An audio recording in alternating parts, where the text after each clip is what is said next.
성도의 교제를 당신은 어떻게 이해합니까? 첫째, 신자는 모두 또한 각각 그리스도의 지체로서 주 그리스도와 교제하며 그의 모든 부요와 은사에 참여합니다. 둘째, 각 신자는 자기의 은사를 다른 지체의 유익과 복을 위하여 기꺼이 그리고 즐거이 사용할 의무가 있습니다. 오늘 금요기도회 때 우리가 사도신경의 고백의 내용인 나는 성도의 교제를 믿습니다를 좀 보고자 합니다. 왜냐하면 우리가 교회 생활을 할수록 교회에 대해서 잘 안다고 생각하지만 사실은 그렇지 않은 경우가 많이 있어요. 중요한 것일수록, 그리고 자주 접하는 것일수록 우리의 경험이 원리가 되는 경우가 종종 있습니다. 근데 그것이 항상 좋은 경우는 아니에요. 여러분, 부부는요, 평생을 공부해 나가야 됩니다. 남자는 누구이고 여자는 누구이며 부부란 무엇이고 결혼생활이란 무엇인지 살아가면서 그냥 어찌어찌 배워가기에는 결혼이 너무 귀중한 것이에요. 옛날 어른들을 봐라, 그런 거 없이도 다 잘 살았다 하는 것은 일부만 진실입니다. 그리고 이러한 중요한 것에 대한 교육 없이 잘 살았다고 평가하는 것은 그 사람의 일이지 공통된 합의사항은 아니죠. 어찌어찌 생존을 할 수 있었을지 몰라도 잘 사는 것과는 거리가 멀 수 있습니다. 자녀 양육도 마찬가지예요.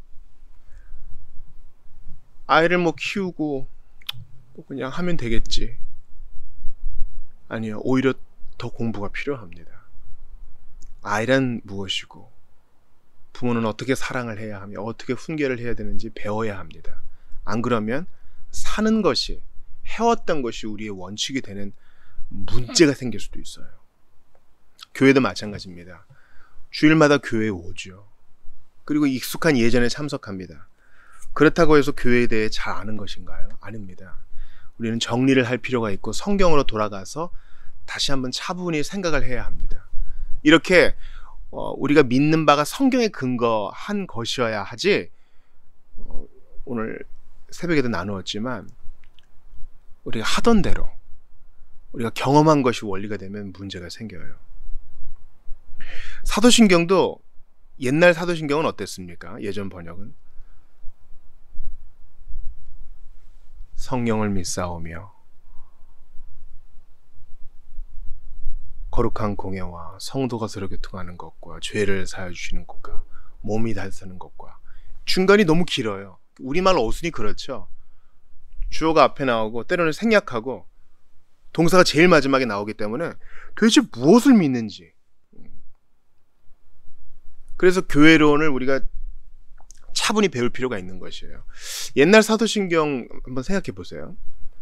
성령을 믿사오며 거룩한 공예와 성도가 서로 교통하는 것과. 오늘 새벽에도 나눴는데 저는 거룩한 공예라는 어떤 회의 기간과 성도가 어떤 교제를 한다고 생각했어요. 근데 아니에요. 이것은 와와 또는 과로 연결할 게 아니라 각각 쉼표로 따로따로 해놔야 돼요. 아니면 단문으로 표현하든가. 나는 성령을 믿습니다. 나는 거룩한 보편교회를 믿습니다. 나는 성도의 교제를 믿습니다. 나는 성령께서 죄를 사해 주시는 것을 믿습니다. 나는 영생을 믿습니다. 나는 몸이 다시 사는 것을 믿습니다. 이렇게 각각의 내용이에요. 그래서 우리가 믿음으로 예수 그리스도를 믿고 회개한 자, 성경을 하나님 말씀으로 받아들이는 자는 성도의 교제를 믿어요. 이게 그렇게 중요한 내용이에요. 예수가 하나님의 아들이심을 믿는 자는 성도의 교제를 믿어요. 또 믿어야만 해요. 오늘같이 교회론이 아주 약해졌을 때, 바로 이때 우리가 성도의 교제를 다시 한번 회복해야 되고, 우리 모임 가운데 회복해야 돼요. 우리 성도의 교제가 대단히 약하거든요. 성도의 교제란 것은요, 오해를 먼저 해소해야겠어요.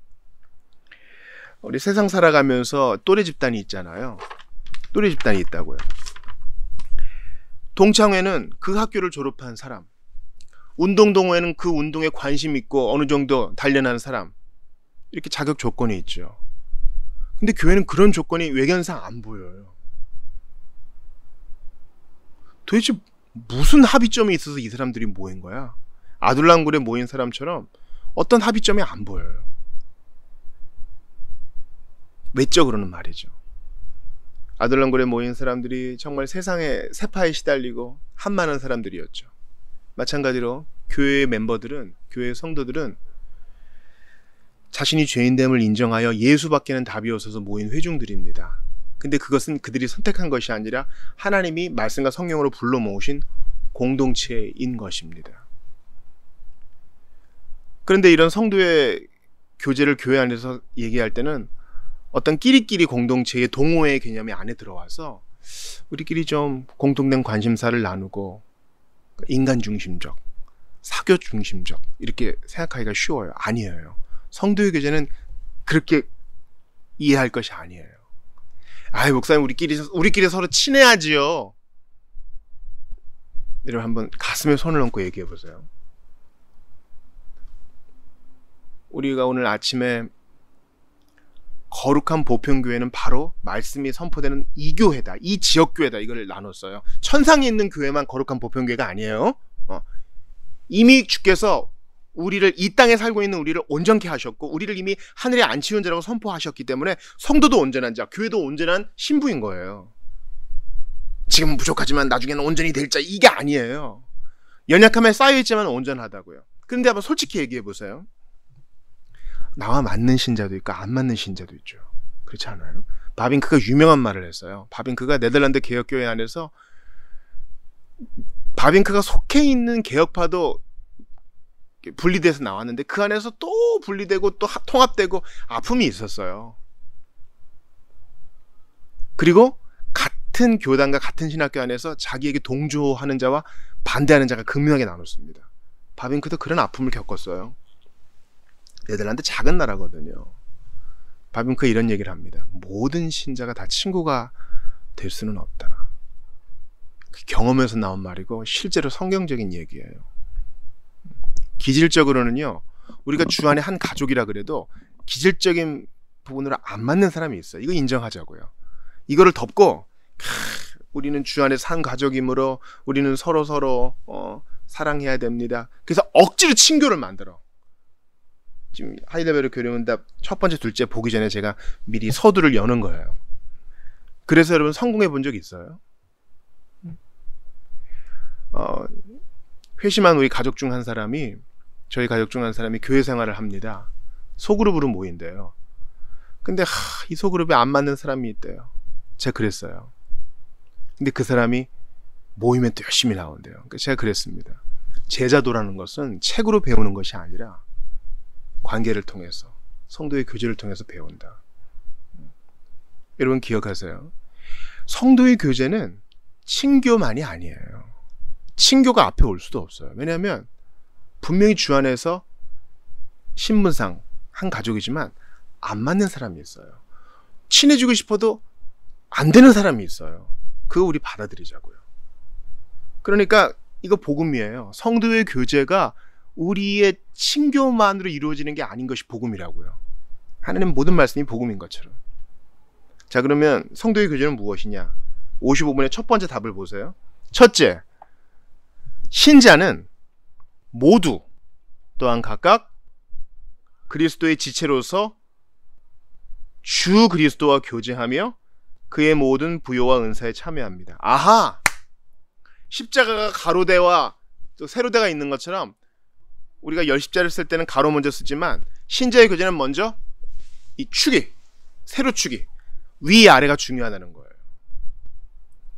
신자의 교제는 먼저 신자 각각이 그리스도와 교제하는 것을 의미합니다. 여러분 생각을 해보세요. 예수님은 교회의 머리시고 우리는 그의 몸의 지체예요. 그런데 중요한 기관들은 다 안에 숨어 있잖아요. 심장은 여기 있어야 되고 신장은 여기 있어야 됩니다. 심장과 신장이 야 우리 좀 너무 그동안 소원했어, 만나자 이래서 여기서 턱 만나면 큰일 나겠죠. 이해가 되세요? 어떤 면에서는 적절한 거리가 필요하고 또 어떤 신자는 우리가 천상에 이를 때까지 평생 만나지 못할 수도 있어요. 또 몸의 어떤 부분은 긴밀하게 지내면 안 되는 부분들도 있습니다. 그러므로 이게 복음이에요.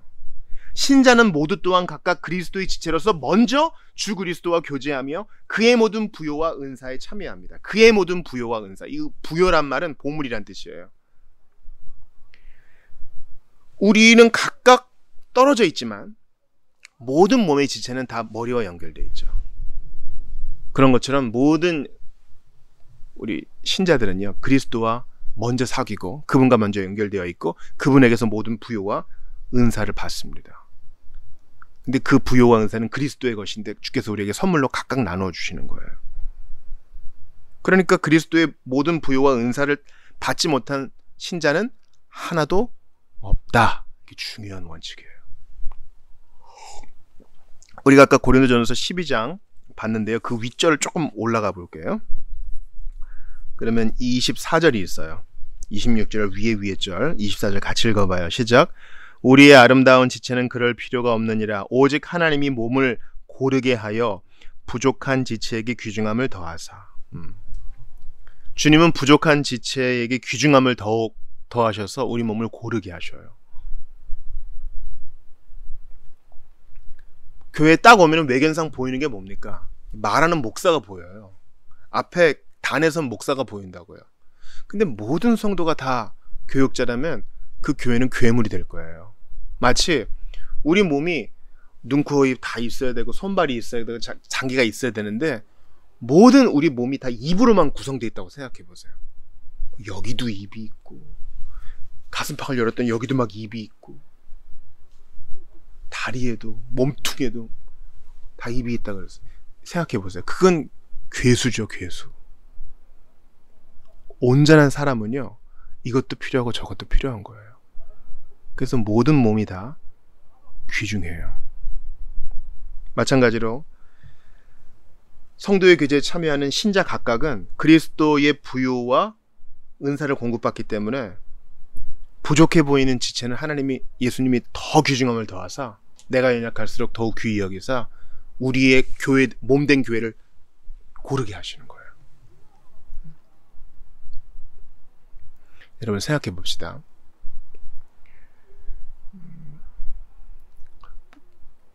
기본적으로 교회 회원은 신자와 그의 자녀로 구성된단 말이에요. 근데 그 자녀도 즉 교회 회원이라고 봤을 때 그의 자녀가 영유아라고 생각해봐요. 이제 갓난아기라고 생각해봐요. 그 아이는 교회를 위해서 눈에 보이는 봉사를 할 게 아무것도 없어요. 그렇지 않아요? 찬양대를 할 거예요? 안내를 할 거예요? 주방 봉사를 할 거예요? 주차 안내를 할 겁니까? 헌금 계수를 할 겁니까? 집사의 역할을 할 거예요? 걔는 할 수 있는 게 아무것도 없어요. 외견상. 그리고 한번 극단적으로 나누어 봅시다. 나이 많아가지고 이제 주님 나라 갈 때를 기다리고 있는, 주님 만날 때를 기다리고 있는 나이 많은 신자도 한번 생각해봐요. 사람이 여러분 이 땅에서의 마지막을 향해 달려가면 몸의 기능이 현저히 줄어듭니다. 계속 자요. 먹은 게 없으니 별로 배설하는 것도 없고요. 그리고 여기가 어딘지, 내가 누군지 기억이 또 가물가물해져요. 그래도 중요한 것은 잊지 않는다 그러죠. 가장 가까운 사람과 자기가 붙들고 있는 신념 같은 것은 잃지 않는다 그러죠. 그는 아직 숨이 붙어 있어요. 살아 있어요. 아직까지 교회의 지체예요. 그는 교회를 위해 살 수 있는 게 아무것도 없어 보여요. 그렇지 않아요? 일단 교회 못 나와. 예배당에 못 나와. 우리 여기서 같이 세례받고 신앙 고백하고 활력이 있을 때는 같이 있었는데 지금은 늙어서 주님 나라 갈 때가 가까웠기 때문에 여기 올 수 있지 못해요. 할 수 있는 게 없어 보여. 자, 우리 모임 중에 병자도 있어요. 그 병자는 어제는 이 병원, 오늘은 저 병원 가야 되기 때문에 또 계속 병상에 있어야 되기 때문에 교회를 위해서 할 수 있는 게 별로 없어 보여요. 가장 연약해 보이는 지체예요. 가장 연약해 보이는 지체. 근데 주님이 어떻게 하신다고요? 고린도전서 오늘 12장 24절에 뭐라 그래요? 오직 하나님이 몸을 고르게 하여 부족한 지체에게 귀중함을 더하사. 아멘! 이게 복음이에요. 이게 복음이라고. 교회론을 공부하는데 여기 복음이 있다고요. 오늘 뭐 딴 거는 기억 안 해도 좋아요. 가장 부족해 보이는 지체에게 주님이 귀중함을 더하셔요. 우리는 참으로 부족해서 앞에서 뭐 하는 사람들이 다 봉사하는 것 같죠? 천만의 말씀. 아까 말한 그 깐난쟁이가 신자의 자녀가 집에서 울어요. 걔는 하루 종일 울고 밥 먹고 똥 싸고 기는 것밖에 할 수 있는 게 없어. 그러나 그것 때문에 그 부모는 하나님 아버지의 사랑을 조금씩 깨달아. 여러분, 부모가 된다는 건 이래서 특권이에요. 결혼하여 자녀를 출산하여 아이를 키우면서 내가 얼마나 죄인이고 하나님의 그 부성적 사랑이 얼마나 큰지를 알아요. 대단한 일을 하고 있는 거예요. 아까 말한 나의 많은 신자도 생각해봐요. 죽음을 앞에 두고 있어요. 그러나 그는 교회를 위해 어마어마한 일을 하고 있어. 왜냐면 우리가 그를 위해 기도하잖아. 그것 때문에 교회가 지금 하나가 되고 있잖아요. 그가 평생 동안 걸어왔던 믿음의 길 때문에 우리가 도전을 받고 있잖아요. 그리고 그는 기억이 가물가물해지는 와중에서도 주님에 대한 소망을 잃지 않고 있기 때문에 이게 교회에 큰 유익이 돼요. 그의 아름다운 세상의 마지막은 교회를 또 힘있게 하고요. 또 그가 그 침상에서 교회를 위해 기도해요. 티는 안 나지? 그러나 주님께서 가장 부족해 보이는 지체에게 귀중함을 더하셔요. 아픈 지체도 생각해 봅시다. 몸과 마음이 연약해. 그 지체는 교회를 위해 할 수 있는 게 별로 없어 보여요. 몸이 건강하지 않으니까 이 병원 저 병원 떠돌고 이 침상 저 침상을 떠돕니다. 그래도 이 연약한 중에 예수님을 더욱 묵상해. 예수님께서 십자가에서 이렇게 연약함을 겪으셨겠구나. 근데 그에게 기도 응답을 주시고 그가 연약할 때 더욱더 십자가를 묵상하게 하시고 그가 그러면서 다른 지체들을 위해 기도해. 티는 안 나지. 그의 기도실에서 눈물로 기도하는 것은 티는 안 나. 그러나 가장 주께서 그에게 귀중함을 더하시는 거예요. 그러므로 우리가 교회론을 생각할 때 절대 우리의 어줍지 않은 판단으로 이 사람을 재고 저 사람을 재고 이런 거 하지 말자고요. 가장 부족해 보이는 사람이 제일 큰 일 한다니까요. 헌금 많이 하고 봉사 많이 하는 사람이 아니라 저 사람은 도대체 한 주간 어떻게 지내는 걸까? 난 그에 대해 잘 알지도 못하고 가끔 그의 이름도 가물가물하지만 분명한 건 그의 눈빛에서 믿음의 광선이 나온다. 그는 견디고 있구나. 그는 포기하지 않고 있구나. 하나님이 그를 붙드시는구나. 주께서 우리를 한 가족으로 붙드셨구나. 기억하세요? 우리가 성도의 교제를 말할 때 먼저 서로 친교하자가 아니라 첫 번째, 신자는 모두 또한 각각 그리스도의 지체로서 주 그리스도와 교제하며 그의 모든 부요와 은사에 참여합니다. 이게 성도의 교제에서 중요한 거예요. 내가 저 지체와 커피 한 잔 먹어본 적이 없어도 각각 그리스도와 교제함으로 우리는 성도의 교제에 참여한 거예요. 다른 나라 가서 교회 한번 가보세요. 다른 나라에서 언어가 다른 데서 예배를 드리고 성도의 교제에 참여해요. 그 집에 초대를 받아가든가. 잘 몰라요. 그러나 그도 우리의 형제와 자매예요. 왜냐면 그 나라에서 그 사람의 언어로 그 사람 처한 형편에서 주님과 교제하다가 우리 만났잖아요. 그것도 성도의 교제라고요. 성도의 교제는 동호회가 아닌 것입니다. 둘째, 각 신자는 자기의 은사를 다른 지체의 유익과 복을 위하여 기꺼이 그리고 즐거이 사용할 의무가 있습니다. 자기의 은사는 그리스도께서 주신 것이죠.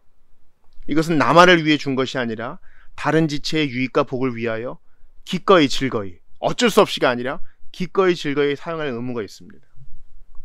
신장은 피를 내뿜어요. 펌프질을 쉬지 않고 합니다. 그래서 손끝 발끝까지 피를 공급해 줍니다. 신선한. 심장만을 위해서 일하는 것이 아니라 몸 전체를 위해서 하는 것이에요. 하나님께서 우리에게 은사를 줬다면 그것은 교회를 위해서 주신 겁니다. 다른 지체의 유익을 위해서 주신 겁니다.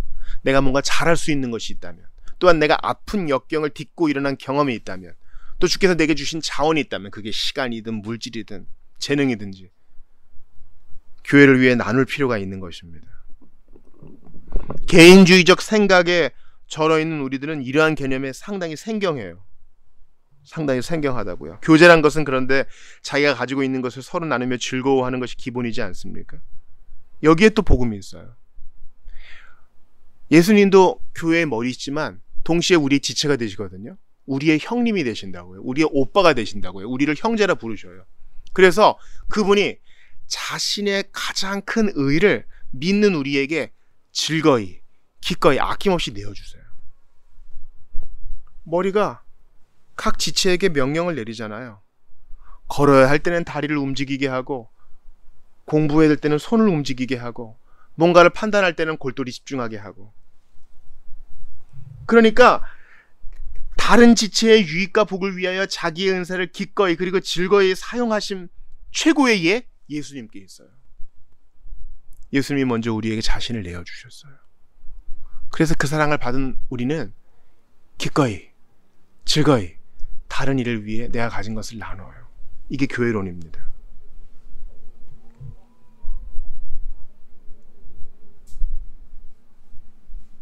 순서를 생각해 봅시다.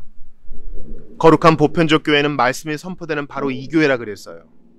그래서 이 교회에서 그 말씀이 선포된 결과로 성도의 교제가 이루어집니다. 뒤집으면 어떻게 돼요? 말씀이 선포되지 않았는데 성도의 교제가 이룰 수 없다는 거예요. 그러니까 성도의 교제가 잘 이루어지기 위해서라도 하나님 말씀을 잘 받아들이고 수납해야 하는 것입니다. 이러한 성도의 교제는 삼위 하나님에게서도 드러납니다. 제가 요한복음 16장 13, 14절을 한번 읽어드릴게요. 들어보세요. 요한복음 16장 13, 14절입니다. 그러나 진리의 성령이 오시면 그가 너희를 모든 진리 가운데로 인도하시리니 그가 스스로 말하지 않고 오직 들은 것을 말하며 장래일을 너희에게 알리시리라. 그가 내 영광을 나타내리니 내 것을 가지고 너희에게 알리시겠습니다. 자, 삼위 하나님은요, 성도의 교제의 모본이에요. 모본. 원형이기도 하고요. 자, 성자는 성부의 영광을 나타내시죠.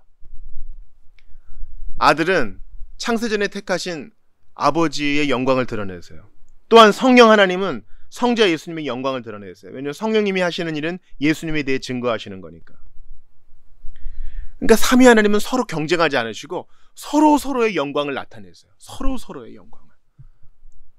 그래서 더욱 삼위 하나님이 한 분으로서 영광을 받으시죠. 삼위 하나님의 영광이 나타나는 곳에는 삼위 하나님과의 거룩한 교제가 나타납니다. 그분의 삼위 하나님의 교제가 있는 곳에 삼위 하나님의 영광이 드러나기도 하는 것이죠. 성도의 교제 이전에 삼위 하나님의 교제가 있습니다. 삼위 하나님이 서로 간의 영광을 돌리시면서 교제하며 서로 간에 기뻐하셔요. 그 가운데 천지를 창조하시고 그 기뻐하시는 가운데 택자를 구원하시기로 작정하시고 기꺼이 서로의 역할이 있으십니다. 이 교제의 근거에서 성도의 사귐도 있는 것입니다. 우리가 진짜 말씀에 근거한, 또한 하나님께서 주시는 감동으로 성도의 교제를 한다면 나를 드러내는 것이 아니라 다른 일을 드러낼 거예요. 그러잖아요. 다른 일을 드러낸다고. 여러분, 중요한 장기가 몸 밖에 툭 튀어나와 있다고 생각해 보세요. 우리의 장기, 우리 히브리인들은 인간의 영혼이 장기에 있다 그랬잖아요. 이 장기가 몸 밖에 나가면 어떻게 되는지 아세요? 바로 괴사가 시작돼요. 몸 안에 있어야지 보존되는데 공기가 접촉하는 순간 썩기 시작합니다. 그럼 잘라내야 돼요. 잘라내야 된다고. 그래서 상처받으면 딱 잡고 있으라 그러잖아요. 옷을 입으면 몸에 드러나는 부분만 영광을 받아요. 그러나 가장 귀한 지체들은 안에 숨어져 있죠. 그렇다고 질투하지 않아요. 성자는 성부의 영광을 나타내시며 질투하지 않아요.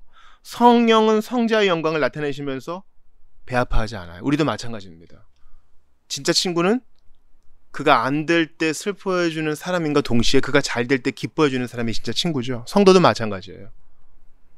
저 지체가 기도의 응답을 받고 있구나. 배가 아프다가 아니라 같이 기뻐해줄 때 삼위 하나님의 교제를 따라하는 거예요. 우리가. 나는 겸손히 죽이고 다른 사람을 드러내고자 할 때, 다른 사람을 높일 때 삼위 하나님의 교제에 우리가 참여한다는 것이죠. 우리가 이 교제의 근거에서 성도의 사귐을 갖는 것입니다. 주님은 삼위 하나님의 교제에 우리가 참여하도록 우리를 부르십니다. 요한일서를 보세요. 삼위 하나님이 모자람 없이 스스로 삼위 안에서 서로를 즐거워하시며 서로의 영광을 나타내시는데 예수 그리스도 까닭에 우리를 여기에 동참시켜 주세요. 예수 안에서 우리가 이 하나님의 교제에 참여해요. 이 큰 영광이거든요. 아버지가 아들에게 사랑을 아낌없이 주십니다. 그때 예수 안에서 우리가 그 사랑을 받아요. 그리고 그 받은 사랑을 또 나누어 줍니다.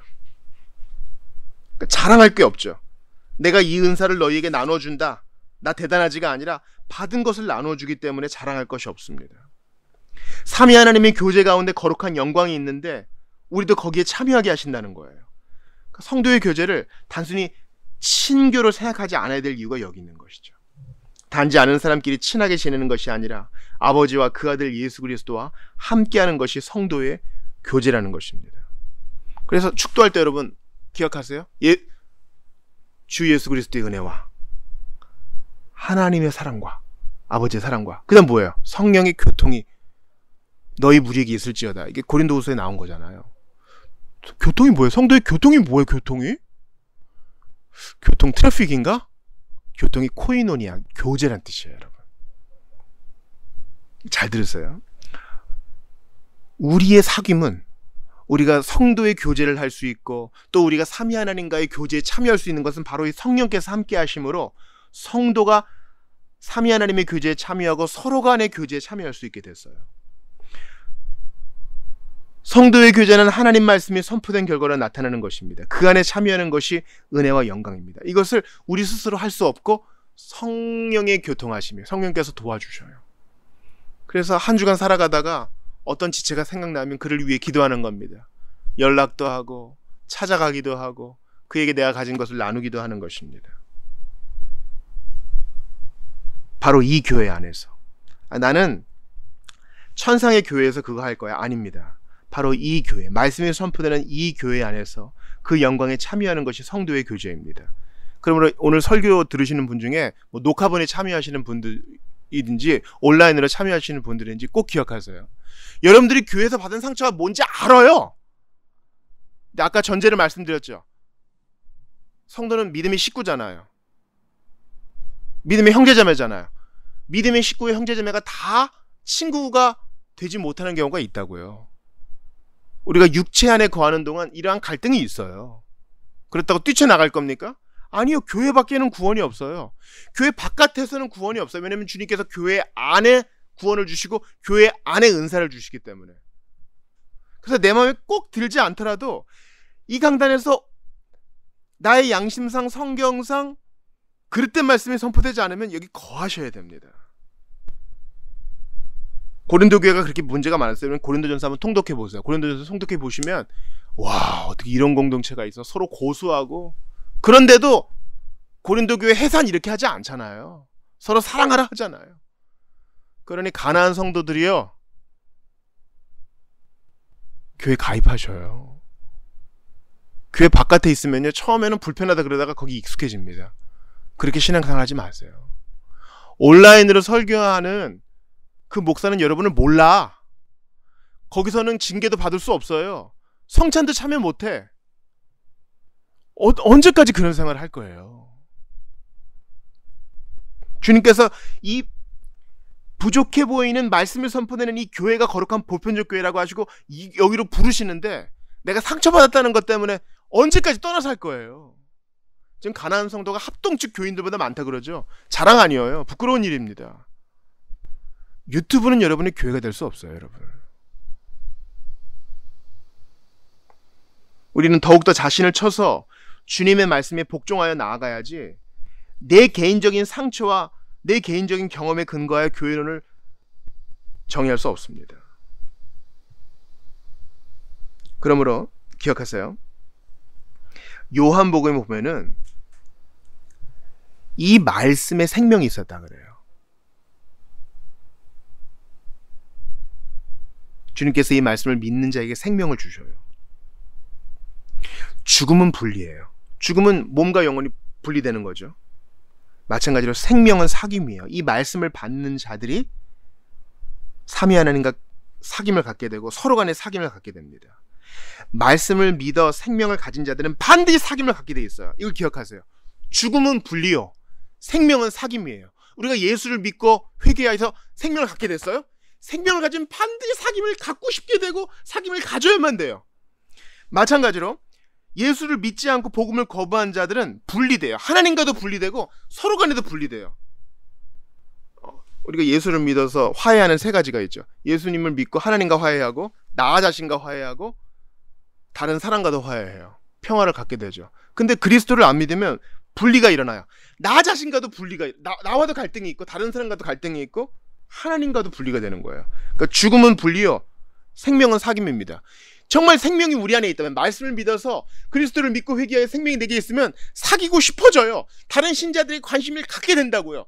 가져야지가 아니라 오늘 요리문답에 나온 것처럼 즐거이 기꺼이 그렇게 쓰고 싶어요. 내 시간을, 내 관심을, 내 은사를. 근데 그게 없다면 돌아봐야 돼. 나 진짜 회심한 거 맞나? 돌아봐야 돼요. 그리고 기도할 때 내 기도만 하지 않고, 오늘 우리가 또 열방을 위해서 기도할 텐데 다른 나라에 있는 얼굴 모르는 사람들을 위해 기도한다고요. 북한은 뭐 오물풍선을 보낸다 그러지만 거기에 남아있는 신자들을 위해 기도하고 싶어진다고요. 우리가 정말 그렇게 하고 있나? 돌아보자고요.